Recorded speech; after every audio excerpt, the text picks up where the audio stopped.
Hi guys, Tom Anderson. This is day 28 of 100 Days of Thankfulness, and today we're talking about the importance of purpose. I'm also going to cover the last miracle that happened to me in 1993, the 12th miracle, and I also wanted to talk about why I'm so thankful for a college professor of mine by the name of Nic McPhee. To start with, I just want to cover this this idea of, this is the final miracle that I'm going to be talking about. And I just wanted to just briefly mention, that's not to say that that's the last miracle I ever actually experienced from God. This year alone, 2015, I actually experienced another 3 miracles earlier in the year. But I'm not really bringing that up so that I can describe what those miracles were so much as just so that people understand. The main reason I'm stopping at 12 is to explain, what happened to me in that awesome year, 1993, when I accepted Jesus Christ. The other thing that's probably worth mentioning is I actually used to call it the 10 miracles that happened to me in 1993, and part of the reason for that is for the same reasons that I skipped Miracle 9. That was getting into kind of an area that a lot of denominations consider taboo, because it was getting into an area of spiritual warfare, and that's one of the reasons why I didn't actually go into detail about Miracle 9. But the other reason I actually skipped this last miracle, which I'm going to share with you today, is the first 11 miracles really happened in the first half of the year of 1993, so that was sort of a collective group. And then this 12th miracle happened very much at the end of 1993. I had already gotten pretty settled into my Christian life, and so I didn't originally see this as necessarily fitting in with the original, the first half of the year miracles that I experienced, but then I later changed my mind simply because I think this miracle that talks about purpose really covers, I think it does a nice job of talking about the miracles that I experienced over the next 22 years, having a lot to do with just my day-to-day life and how I invited God into it. So God doesn't, let me just jump right into the miracle that happened. This was towards the end of 1993. Not only had I given my life to Christ now, but so had Karen. And Casey Franklin actually not only helped lead me to Christ, but he was instrumental in helping lead Karen to Christ as well in 1993. And so this is kind of towards the end, and this is probably one of the last times I was hanging out over at Casey and Val's apartment. And I had noticed that he had been doing both of us are really into science fiction and Star Trek Next Generation at that time.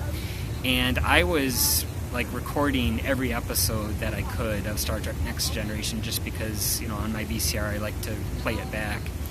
And so I had all these video cassette recordings of the Next Generation, and then I was surprised to see when I was visiting Casey, he also had, he was doing the same thing. He had a bunch of tapes, and he was taping several episodes of Star Trek The Next Generation. And so I was just looking through his collection, and I noticed he actually had one of his cassette tapes had some episodes I hadn't even seen before. So I was begging him, please, can I borrow this tape so I can watch these episodes that I missed?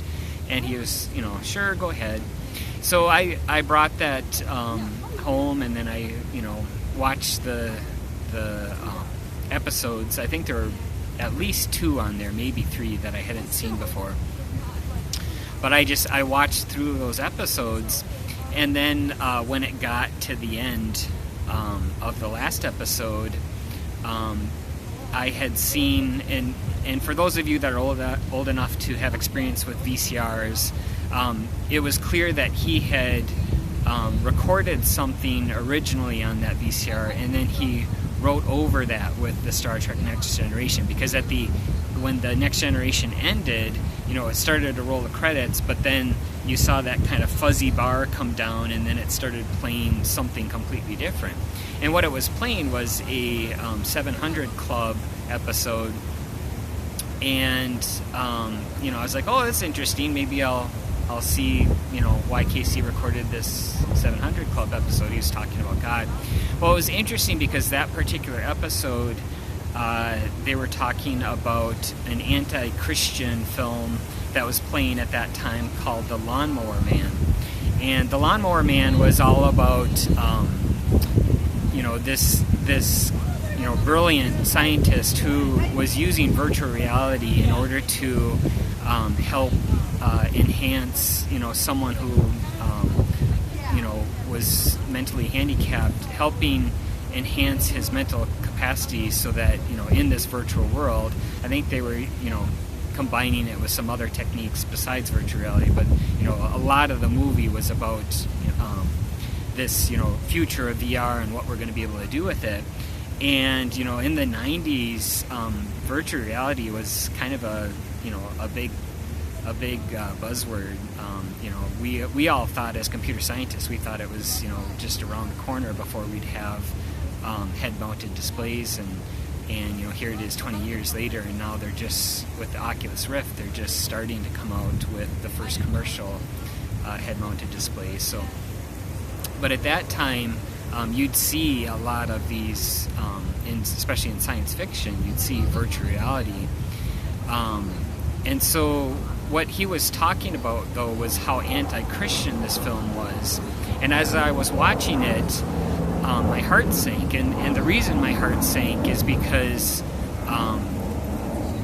for, growing up, even when I first met Casey Franklin, I actually met him because he was a neighbor of a friend of mine, and his dad worked at Control Data. So I actually got to play these computer games with Casey Franklin.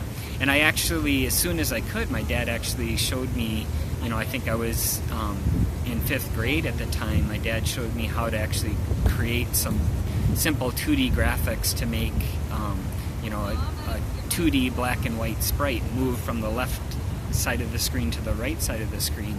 This would have been 1979, 1980, something like that.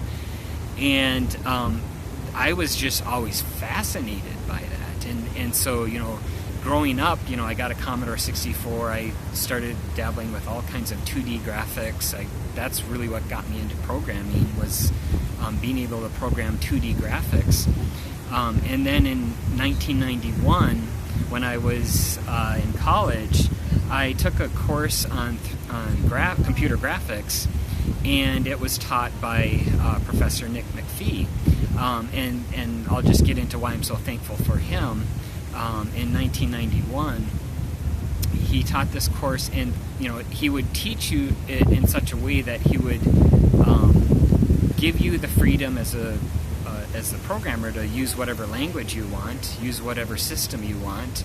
I did all of my programming in C on a Commodore Amiga, and so there was a lot of freedom in that. But he had some just basic requirements for demonstrating these 2D graphics principles, as well as then extending the 2D into the 3D world.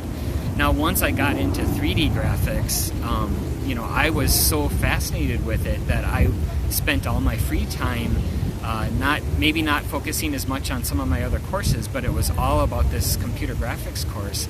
And I was, for my final project, I created a wireframe 3D graphics, my first graphics engine. Over the last, I guess it's been 24 years since then, I have continued in my free time, even though I, might be programming various business applications. In my free time, I have been spending all that time creating 3D graphics engines. In fact, today I just dropped off some flyers at the U of M because I'm giving next week, I'm part of the High Performance Computing User Group of Minnesota, and next week we're giving a demonstration of actually I'm working on my 8th graphics engine now, and using that in conjunction with the Oculus Rift and CUDA C, which uses thousands of cores. So this is just my passion. This is, growing up, this is what's always excited me about computers in general. So where I'm going with that is I just want to thank Nic McPhee for teaching his course in such a way that did give his students this incredible amount of freedom to really just dive into that area of 3D graphics that we were most fascinated with. I continued doing that. My master's degree in computer science has a focus on real-time 3D graphics. It's dynamically resizing voxel quad trees for fast ray tracing is my thesis topic. Where I'm going with that is, if you're like me, that you have just kind of this passion, this one thing that is your hot button that you're pursuing in life, God gave you that for a reason. And I didn't understand that when I was watching this episode that was talking about this anti-Christian virtual reality film. Because the reason I say my heart sank was because I had this big picture of what my future was going to be like and what I was going to do with it. And I felt like this was God telling me to give that up. Now, my heart sank because I knew I would.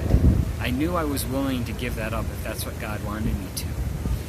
But as soon as I thought that, Pat Robertson came on and he talked about all the criticism that he received by his fellow Christians for having a Christian show and putting it on using evil technology like the television set in order to preach the gospel. And he explained it's not technology itself that's good or bad, it's how we use it. And so when he said that, I realized, wow, God doesn't want me to, necessarily, go 180 degrees away from what I was originally planning on doing with my life. He's just asking me to invite him into what I'm doing. And I've learned to do that every day, just invite God into what I'm doing. He'll just be on that journey with you. He'll be on all those adventures with you. And there's a reason that he gave each and every one of us certain passions, certain things that, just get us excited. Use those things in conjunction with God. Bring God into it. And, you'll just be on this amazing adventure called life with him. So thanks again once more to Professor Nic McPhee. Thanks.